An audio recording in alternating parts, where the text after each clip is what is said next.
We're going to move into the information section. Presentation of proposed 610 express lanes. Mr. Henry. You're not Mr. Henry. Mr. Henry's over there.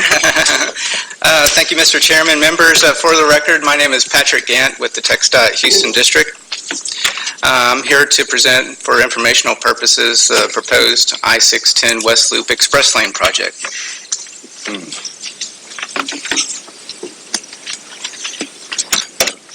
610 the West Loop, and more specifically the 4-mile segment between I-10, the Katy Freeway, and I-69, the Southwest Freeway, serving the Uptown Houston and Memorial Park area. It's a very congested corridor. In fact, it's currently ranked as the #2 most congested highway in all of Texas. Furthermore, it's currently ranked as the 22nd most congested highway in the entire United States. Current traffic volumes along the West Loop are over 300,000 vehicles per day. And the reconstruction project that TxDOT did back in the early 2000s did not add any capacity. And so with the continued growth in the area, congestion continues to rise. TxDOT conducted a public meeting on December 10th to propose our express lane project. The express lanes would go from I-10 interchange down to I-69 interchange and would be a 4-lane elevated facility down the middle of 610 West Loop. Basically, the traffic would be able to go from the Bel Air area northbound, take the express, and go directly to the North Loop or also 290, and vice versa. If you're on 290 or the North Loop, you could take the express lanes and go directly to Bel Air. Some of the preliminary analysis that we've done, we've partnered with the Texas A&M Transportation Institute, TTI, to do a origin destination study. If you were to extrapolate the numbers on that, you could deduce that there's potential for about 40,000 vehicles to use the express lanes. We see that that would be a lot of benefits to the corridor. That's traffic that would no longer be on the existing main lanes of 610. We've also computed a cost estimate for the project that's currently running about $250 million. So we see that there's a lot of high benefits to this project, and if you look at a cost-benefit analysis, you'd see that there's a good ratio there. So with that, let me present some of the design aspects of the proposed express lanes. We'll start here at the south end. This is I-69 interchange with 610. As you may know, TxDOT separately is reconstructing the 610 I-69 interchange that's proposed to let in 2017. The proposed express lane project would tie in to that interchange project. You can see there in the purple coloring. I'll pull out my pointer here to help you out. Here's the interchange. The 610 main lane bridge goes up and over the entirety of the interchange. The proposed express lanes would tie in the center of the proposed main lane bridge over the interchange and head north from there. So again, if you were in the Bel Air area heading north, your exit into the express lanes would be in that purple area that you see there. And likewise, southbound, if you're coming from 290 or the North Loop, your entrance back into the main lanes would be right there close to West Park Drive.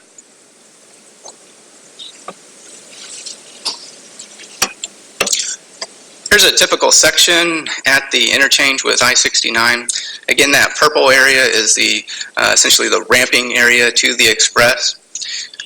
We'd be reconstructing the 610 main lane bridge with the overall interchange reconstruction project. That project in and of itself would add shoulders to those main lane bridges. And then of course on the outside in the gray coloring are the West Loop flyover bridges to and from Westheimer.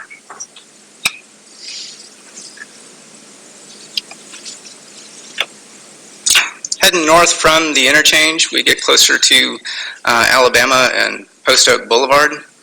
This is where the ramping area of the express would taper out to a 4-lane section, or 2 lanes in each direction.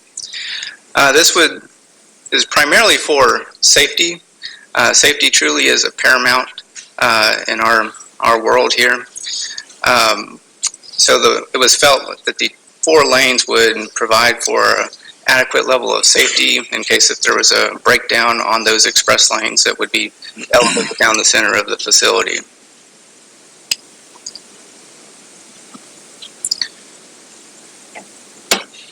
Typical section in that area, again, express lanes would go down the center of 610.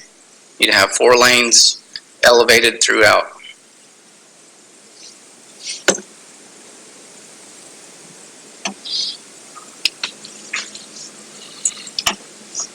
We've prepared some renderings to give kind of an idea of what this thing could look like.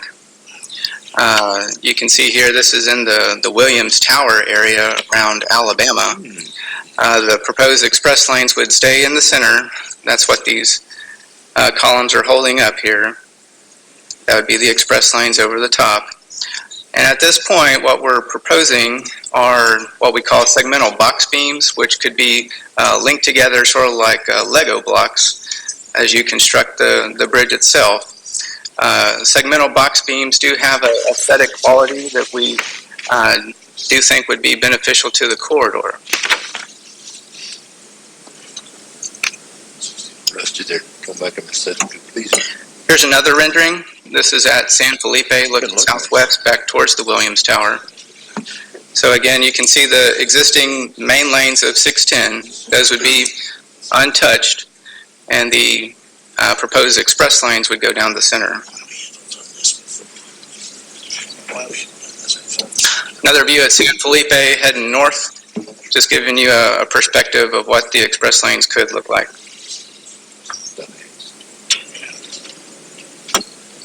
Now, as you get closer to Post Oak Boulevard, as you may know, there's a separate project to construct dedicated bus lanes along the West Loop corridor and also Post Oak Boulevard.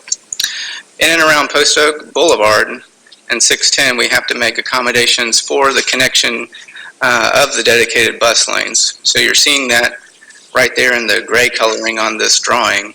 That's where the dedicated bus lanes would go through what we term at TxDOT as the portal. That's something that we constructed back in the early 2000s during the 610 reconstruction project, which would allow for dedicated bus lanes to go from an elevated structure down to grade at Post Oak Boulevard.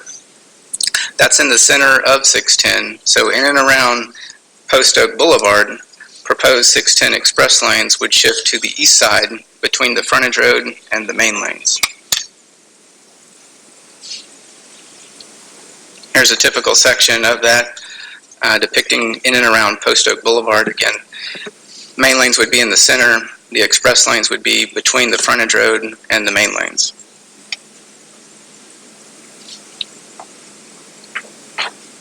Here's a rendering in and around Post Oak Boulevard.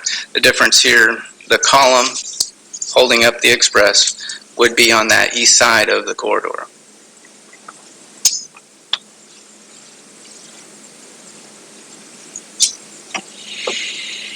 Now in and around Buffalo Bayou, this is where the dedicated bus lanes transition from the center of 610 back towards the southbound or westbound frontage roads of 610. You can see that in the gray coloring there. It's at that point in and around Buffalo Bayou where the proposed express lanes therefore could shift back from the east side back to the center line of 610.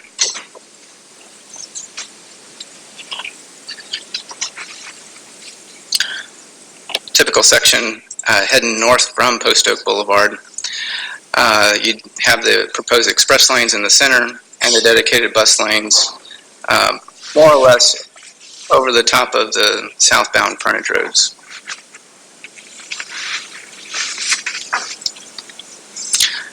This is a rendering with a perspective from Woodway and Memorial Park. You can see the express lanes would be just one level above where existing main lanes are today.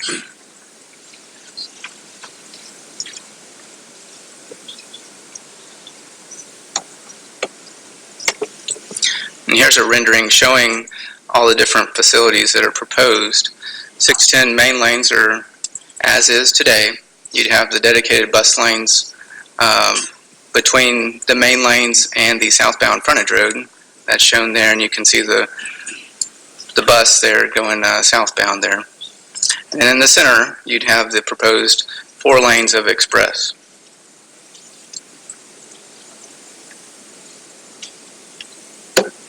Getting closer to the I-10 interchange here, this is where the express lanes would turn into more or less as a ramping back to the main lanes of 610. So heading northbound, again, the purple coloring for ramp denotes the entrance ramp, if you will, from the express back to the northbound main lanes of 610. From there, of course, you can access the North Loop or the 290 corridor. Southbound, those 2 corridors can access the express lanes from the center of the main lane bridge over I-10 and head into the express and go towards Bel Air.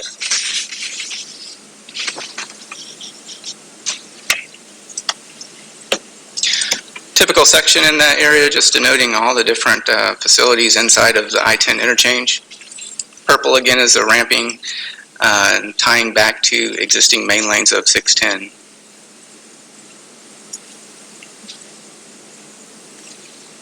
So with that, Mr. Chairman, take any questions. Thank you, Patrick. Any questions?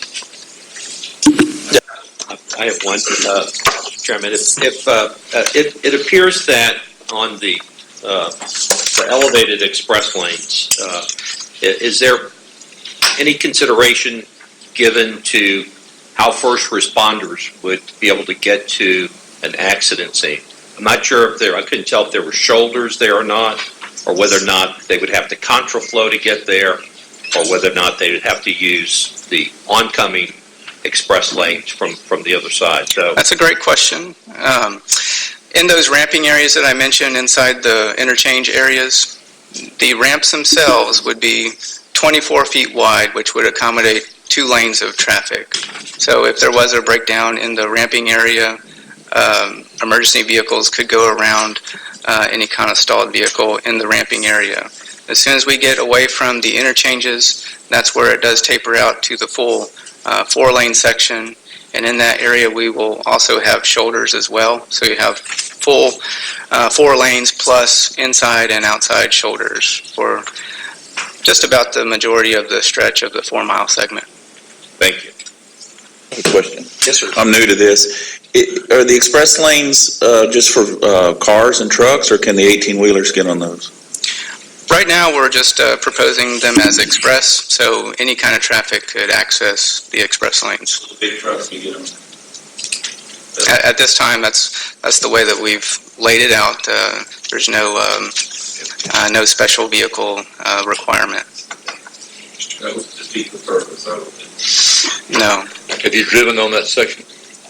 It would be great to get the trucks up there. Well, they keep the cars down low, Right. whichever way for the trucks. Chairman, I just want to compliment the council again, because this recognizes the importance where the council's already invested funding for traffic incident management. The more we have to build capacity to move people, the more important, and I think the Commissioner's right, the more you can respond and clear incidents. So the council's committed funding for that, I think, over the 10-year look at it. It's something we need to continue to look at, is how do you respond and clear incidents and keep traffic moving. So I think the council should be complimented for looking to the future to be able to do that in the region. Thank you, Mr. Lambert. Any other questions for Patrick? Thank you for being here this morning. Thank you.